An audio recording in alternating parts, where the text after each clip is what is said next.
à tous, je suis ravie de vous retrouver dans ce nouveau numéro de Sans détour. Nous sommes sur la commune de Belvigny et nous allons à la rencontre d'une artiste, une chanteuse. Elle s'appelle Thérèse, elle est quadra, tiens, un peu comme moi. Et elle chante de tout, Thérèse, la vie de tous les jours. Elle a aussi un parcours qui n'a pas forcément été très simple, une maladie notamment qui a mis 8 ans à être détectée. C'est ce qu'on va découvrir ou redécouvrir ensemble sur le chemin entre Belvigny, ici, et Saint-Denis-la-Chevasse. Je l'emmène à la rencontre de Stéphane Louineau, le directeur du festival L'Air d'en Rire, pour parler spectacle, évidemment. Et donc, nous sommes en train d'arriver justement sur le lieu de rendez-vous. Hop! Alors, nous approchons du parking de l'église de Belvigny où j'ai donné rendez-vous à Thérèse. Et je ne la vois pas. Où est-ce qu'elle est partie se cacher, Thérèse?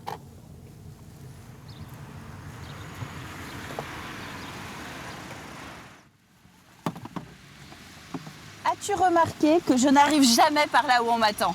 Qu'est-ce que... Bonjour Thérèse. Hello. Commune de Belvigny, tu connais? Oui, je connais. C'est la commune où il y a le festival L'Air d'en Rire. Ouais, une Donc, je suis venue il n'y a pas longtemps voir des spectacles.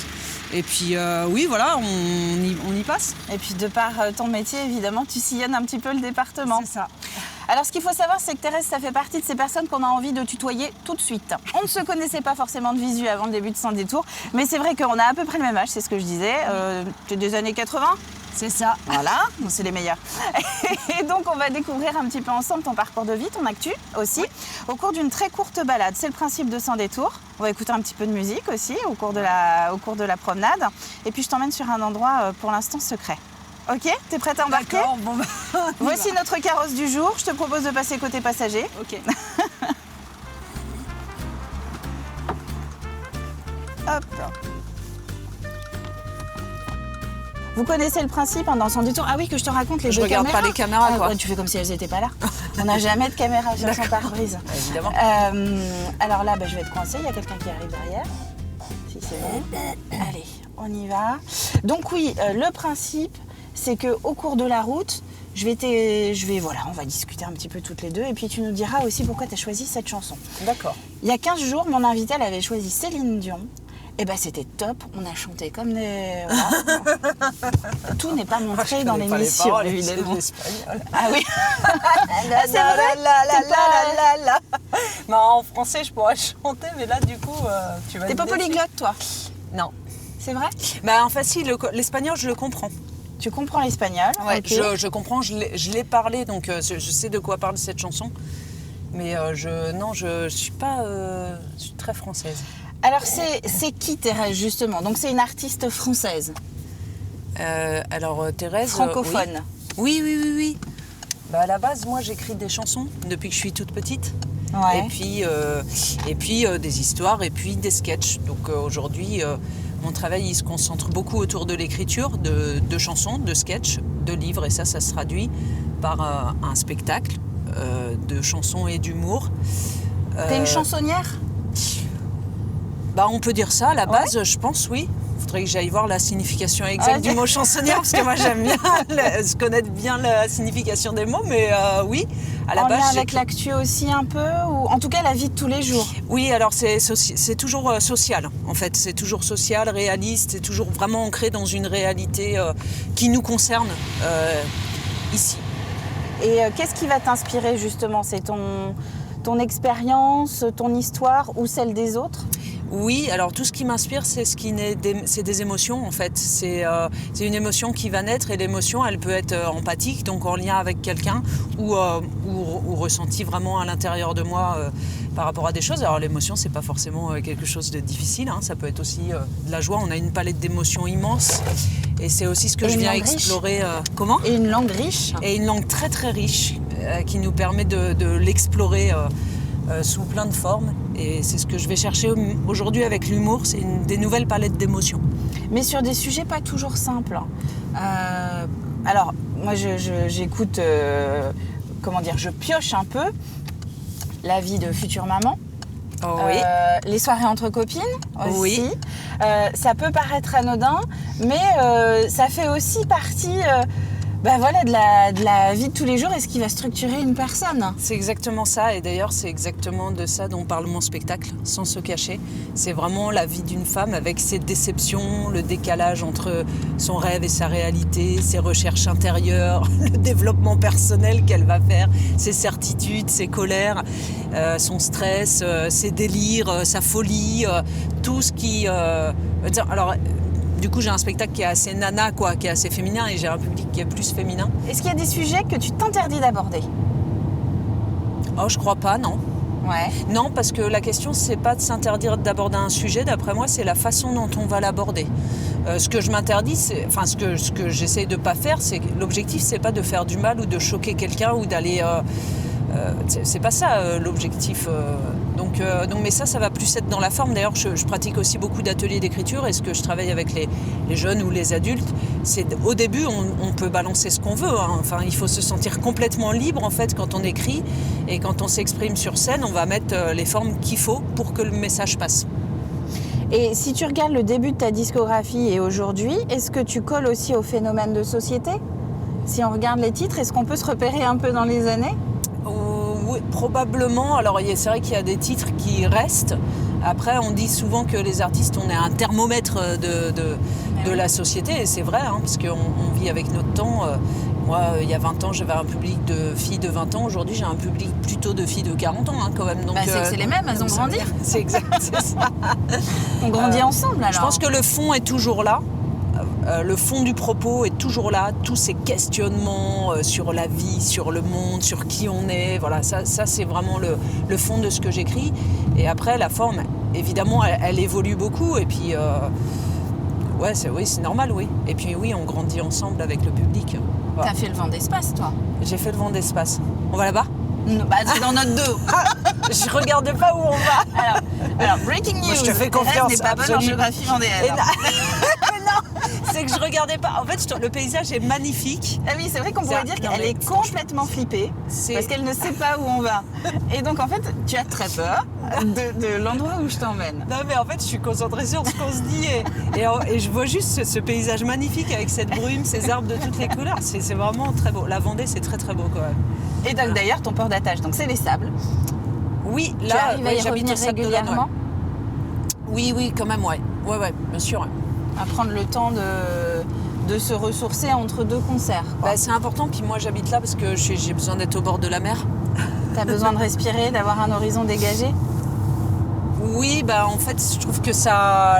Oui, j'ai besoin de marcher, de prendre du temps en fait pour moi. Moi j'ai besoin d'être en communauté avec beaucoup de monde, et aussi de me retrouver seule beaucoup pour écrire, pour créer, et pour aller lâcher la tête là, et les idées au bord de la mer, marcher pendant des heures. Tu vas plus facilement trouver l'inspiration les pieds dans le sable que assise à un bureau? L'inspiration, je crois que je la trouve n'importe où, mais je la trouve quand le cerveau est reposé de toute la charge mentale. Bon, alors pour essayer de reposer encore un petit peu plus ton cerveau, je vais te dire où on va. Parce qu'on vient de prendre une sortie. Je t'emmène à Saint-Denis-la-Chevasse. Saint-Denis-la-Chevasse. Non, le nom me parle complètement. Espace Richelieu. C'est le siège social du Festival de l'Art d'Henrières. D'accord. On va sur scène. Voilà. Je me suis dit que ton environnement, c'était la scène. Ah, génial. Non, alors la salle est vide par contre. J'ai pas eu le temps de trouver des gens. Je vais appeler Stéphane Louineau. C'est lui qui programme le Festival L'Air d'Henrières, et il va remplir. Et il va remplir là comme ça, dans 5-10 minutes. C'est ça. Bon, et puis, donc voilà notre destination, ça va? Ok. Tu te détends? Ouais, ça va. Ouais. Et en attendant, on va passer aussi à un autre moment un peu structurant de Sans Détour, c'est la chanson. Mais oui. Donc vas-y, alors déjà on a compris dès le début de l'émission que l'espagnol c'était pas ton truc. Et t'as choisi Malavida la Mano Negra. C'est ça. Mais non, mais c'est pas que l'espagnol, c'est pas mon truc. C'est vrai que je suis très francophone, moi. J'aime beaucoup la langue française et j'écoute plutôt de la chanson française. Mais l'espagnol, je le comprends. Et donc les paroles de Malavida, je les comprends quand même. Et non, mais c'est surtout, en fait, c'est une chanson qui rentre complètement dans tout ce que j'aime, quoi. C'est-à-dire que dès que je l'écoute, elle fout la pêche, j'ai envie de danser. Elle est dans un univers gitan qui me parle beaucoup. Et puis, elle va chercher la joie de la résilience, c'est-à-dire un peu dans la profondeur parce que c'est quand même Mala Vida, c'est mauvaise vie, où je pense que dans la chanson, il parle plutôt de mal de vivre. Et là-dedans, c'est quand même une chanson sur laquelle on a hyper... Moi, elle me fout la pêche, cette chanson. Et pourtant, ça parle de mal de vivre. Allez, on écoute. Non mais franchement, regarde le soleil qui se lève et tout. C'est vrai qu'on a de la chance.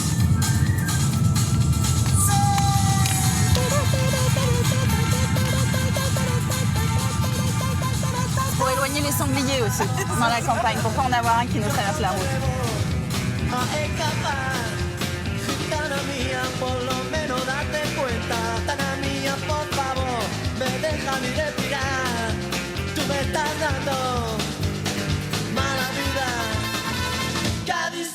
Mi corazón, dime tú por qué trato yo también. Cuando tú me hablas, como un cabrón. Tana mía, corazón, estás sufriendo. Tana mía, por favor, sufriendo. Malnutrición me estás dando. Mala vida, Cádiz se la trae mi corazón. Dime tú por qué trato yo también. Cuando tú me hablas, como un cabrón, me estás dando.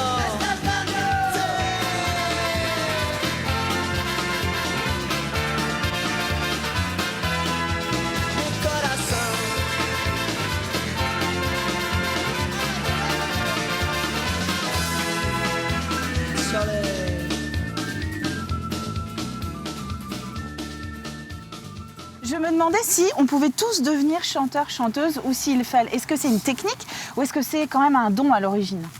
Alors, on peut tous écrire des chansons, ça j'en suis sûre. Ah oui, ouais. C'est-à-dire qu'on a tous la capacité à écrire des chansons, Ouais. Alors qu'il y a plein de gens qui ont un blocage de base en se disant qu'ils ne peuvent pas. Après, devenir chanteur et chanteuse, de toute façon, tout s'apprend, hein. Le talent, on sait que c'est juste du travail. Après, moi, je pense qu'il y a une vocation de vie sur ce métier qui est quand même un sacerdoce, qui est en même temps extrêmement riche et en même temps qui demande beaucoup de concessions et un investissement de vie qui est énorme, quoi. Mais ça, c'est plus le paquet cadeau. C'est plutôt le c'est ce qui accompagne. Mais le fait de chanter, d'avoir une belle voix, ça peut se travailler, s'obtenir. Bah, moi, je pense qu'avec du travail et de la motivation, on peut faire beaucoup de choses quand même. Je pense. Je sais pas. Je suis pas prof de chant. Je suis pas sûre d'avoir la bonne réponse. Il y a quelqu'un? Il y a du thé? Il est là, notre invité. Ah, là, c'était lui. J'ai trouvé quand même. Alors, bonjour Stéphane. Donc, que les téléspectateurs de TV Vendée connaissent, évidemment. Ce qui est très drôle, Stéphane, donc Thérèse, je te la présente qu'à moitié. J'ai cru comprendre. C'est que dès le début, tu m'as parlé de Stéphane, en fait. Bah oui, puisque... Dans la voiture. Bah, en fait, Belvini, Festival L'Air d'en Rire, Stéphane. Bah voilà. Ouais. Il y a encore un bout de scène? Ah oui, oui. Ah bah, Mais c'est bien, moi je trouve ça très bien en fait de voir aussi la vie hors spectacle. Et regarde, on t'a même mis un canapé. Excellent, Ah, bah, super. Est-ce qu'on peut se glisser un petit peu sur le côté? On va s'asseoir. Ah, c'est excellent, les fauteuils à l'ancienne et tout. Par contre, quand on monte sur scène, Caroline, on doit chanter une chanson ou dire un sketch, c'est obligatoire. On va, alors là, ça va être le moment un petit peu quand même hyper perso. D'accord. Je voudrais qu'on parle, c'est ce qu'on a évoqué dans la voiture, mais je crois que tu l'abordes d'une manière assez légère quand même. Tu as contracté une maladie qu'on a mis 8 ans que les médecins ont mis 8 ans à découvrir. Oui, c'était la maladie de Cushing, une maladie rare, donc c'était une tumeur qui était située dans mon hypophyse, à la base du cerveau. Et effectivement, les médecins ont mis 8 ans à la trouver, donc ça a fait 8 ans de vie totalement isolée du monde, mais surtout, le plus difficile, ça a été isolé de mon métier, en fait, c'est-à-dire de tout ce qui me... d'ici, en fait, tout simplement, moi, l'endroit où je me sens le mieux au monde, c'est dans les salles de spectacle. Que ce soit sur les fauteuils, dans le public, à l'entrée, à discuter avec les gens, dans les loges ou sur la scène. Et ça m'a coupé de ça pendant 8 ans. Et je pense que c'est vraiment ce qui a été le plus difficile, quoi. Tu étais déjà chanteuse avant, comédienne, artiste, et donc il a fallu arrêter. Il a fallu arrêter, et d'ailleurs, il a fallu arrêter tout de suite parce que c'est une maladie qui touchait à l'hormone du stress. Donc, impossible de monter sur scène. Donc, la première chose que j'ai dû arrêter, c'est mon métier, ouais. Donc, j'ai tourné pendant 10 ans comme chanteuse. Et effectivement, j'ai arrêté pendant 10 ans, quoi. Suite à ça, tu as voulu en parler. C'est dans l'optique de te libérer ou aussi de prévenir un peu tous les gens qui ont des maladies sur lesquelles on n'a pas mis de nom encore. Alors c'était dans l'optique de prévenir, de donner du sens moi à ce que j'avais vécu en me disant il ne faut pas que ça puisse arriver à d'autres ou le moins possible. Donc j'ai écrit Poisson Lune, témoignage sur une maladie rare, qui est un livre qui s'est bien vendu et qui effectivement a sensibilisé d'abord les médecins, c'était l'objectif principal, et puis aussi les soignants, qui permet de dire aussi que quand on a une maladie rare, on n'est pas tout seul, que la maladie rare, elle n'est pas rare pour tout le monde. Et puis, et oui, ça a donné beaucoup de sens parce que c'est un livre qui a fait naître beaucoup de témoignages derrière et qui a fait naître beaucoup de diagnostics. Ah bah c'est très bien, très bonne transition. On va parler de ton actu maintenant. Allez, viens. Je peux laisser mon sac ici ?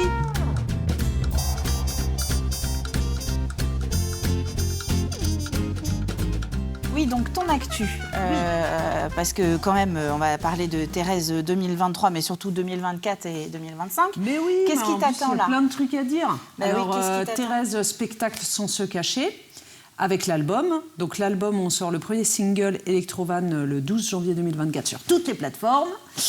Et ça déchire. Et après, on sort l'album le 15 mars 2024 avec une guest sur l'album, deux guests, je te l'ai dit. Stéphane Wino.